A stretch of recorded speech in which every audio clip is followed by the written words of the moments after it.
Come. Out for her daily walk at the Edmonton Valley Zoo, Lucy may not look like the flashpoint for the fight over the future of elephants that she's become. From her enclosure, it's several hundred meters to this wooded area with foliage and a modest mud hole. How about some grass? Yeah? Let's go this way. Then it's several hundred meters back again, stopping to scratch at a favorite tree. You put your trunk down. And everywhere are Lucy's admirers. She'll do it all again tomorrow and every day, at least until the Edmonton winter arrives. Let's go, move. Good girl. Zoos call this animal handling technique free contact, where elephants are allowed to get close to humans. It's why wherever Lucy goes, her keepers carry the sharpened iron rods, known for public consumption as guides, otherwise called bullhooks. As docile as Lucy may look, and usually is, the fact is elephants weigh 4 or 5 tons and can easily kill a person, intentionally or not. When you're standing next to an animal that you understand can kill you, and the only thing you have is this little metal instrument, you tend to use it out of fear more than anything else. Veterinarian Mel Richardson says for the safety of both elephants and keepers, sanctuaries like Paws use what they call protected contact, in which the animals and humans are given their own space. For Maggie from Alaska and her best female friends, the space they've shared at Paws for the past 5 years is approximately 80 acres. At the Edmonton Valley Zoo, Lucy's enclosure is less than 1. No elephant's going to be happy in a space no bigger probably than this living room. Bob Barker, integral in moving Maggie to Paws, has been no less outspoken about Lucy's living conditions. She stands in there, and in the Canadian winter, she can't be outside. And when she goes for a walk, what does she do? She walks along with animal keepers with hooks, telling her just what to do and where to go. Elephants, they like to play. They play in mud holes. They play in ponds. And they love to tear up trees and socialize with other elephants. And Lucy has none of that. Over the years, Lucy has suffered from foot disease, the result of standing and walking on hard surfaces that aren't earth or grass. Foot infection often leads to death for captive elephants. The first thing that shocked me to a great extent was the number of problems and the amount and scale of the problems of foot rot and the percentage of deaths that came from elephants having problems with their feet in zoos. A function of the weight of the elephants and the surface in the zoos? A function of standing on concrete, being chained up all night, standing in their own urine, and they'd be standing on this hard surface, and they would develop foot rot. And this had been going on forever. It's an inevitable fact of captivity for a species that should be walking up to 20 kilometers a day. They have to walk. That's what makes their body what it is. Uphill, downhill, not flat. They don't need to walk on asphalt roads. They need to be going up and down, digging, and it strengthens their muscles. It creates the elephant is what it does.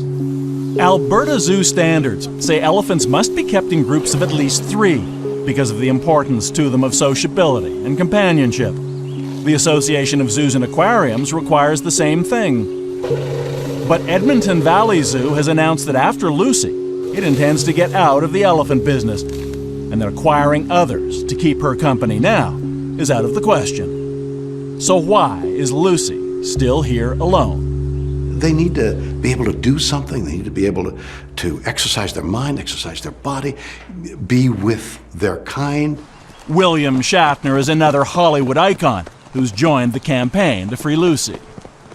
I feel so callow in telling the Edmonton Zoo what to do. These people are filled with the same empathy we are, but for some reason, and I don't know the reasons, they're keeping Lucy there. But there's every reason to think it's incorrect. Hey, you. How are you? But Edmonton Zoo veterinarian Milton Ness claims there's a very good reason to keep Lucy.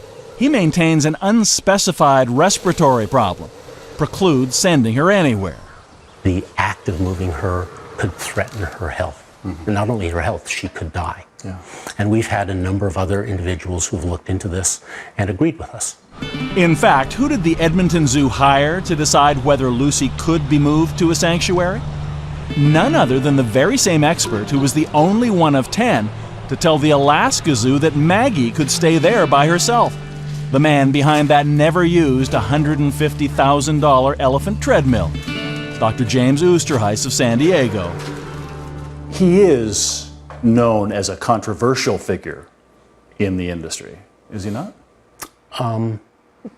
As with everybody else in this world, people can make decisions about who they want to side with, but we chose Jim Oosterhuis because he was the best person for the job. That depends on whom you're asking. Mention James Oosterhuis to those who want zoo elephants to retire, and you'll hear he has a record of recommending elephants remain in zoos, even alone, as he did here in Edmonton with Lucy. Paws veterinarian Mel Richardson. Jim believes it's that the current standard of handling elephants is perfectly fine.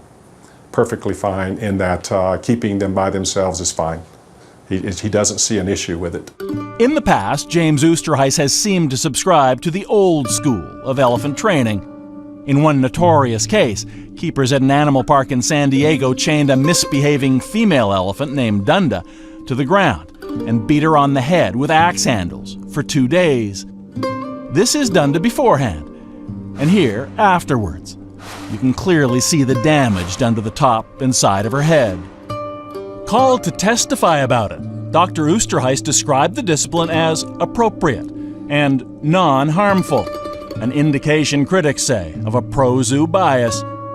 He also declined our request for an interview. Dr. Milton Ness says the diagnosis that travel could be dangerous for Lucy does not come from James Oosterhuis alone. Well, let me be clear, is that we consult with a lot of different individuals. So Jim Oosterhuis has been on site and done the examination. We've been supported in that at all levels, from the Edmonton Humane Society, who on a regular basis comes to the zoo. We've had the Alberta government, Fish and Wildlife, who gives the zoo its permit, come in here and support that. The Canadian Association of Zoos and Aquariums has also said that Lucy is best here. For me, given Lucy's health condition, pretty simple, that this is the best place for her. No ifs, ands, or buts. I don't know whether it's that the people really believe what they say in the zoo world, or they're so desperate to hold on to elephants. It's like this is a prized possession that I think maybe they just cannot see the truth. And the truth, according to veteran zoo director David Hancox, is that inevitably, starting with elephants, zoos are changing. I suspect in as soon as 10 years' time, we'll probably hear people saying, how can you call yourself a zoo if you've got an elephant in it? You know, I think we're on the cusp of a major paradigm shift. Is there a larger issue here, do you think? That this is not only about Lucy or the 3 elephants at the Toronto Zoo, it's about the future of zoos. Well, it's the future of zoos, yes, and certainly the future of elephant habitats in zoos. There will be a time that people are going to say, do you know that back there for years, and in 2012 even, they had zoos, they called them, and they took these beautiful animals and they stuffed them in cages. Can you picture that? In cages. Can you imagine that? It was the Dark Ages. Dark Ages. That's what I predict. As for Lucy in Edmonton, she has not even seen another elephant in over 5 years. What worries do you have about the future of Lucy should she remain at the Edmonton Valley Zoo? She doesn't die by herself. I don't think she should die by herself. Dr. Mel Richardson believes a sanctuary is the best place for Maggie, and would be best for Lucy, too. I think she should have the ability to be with another Asian elephant, and at least in the last part of her life, sleep in the sun on a hillside. I just think that's the best we can give her, so why not?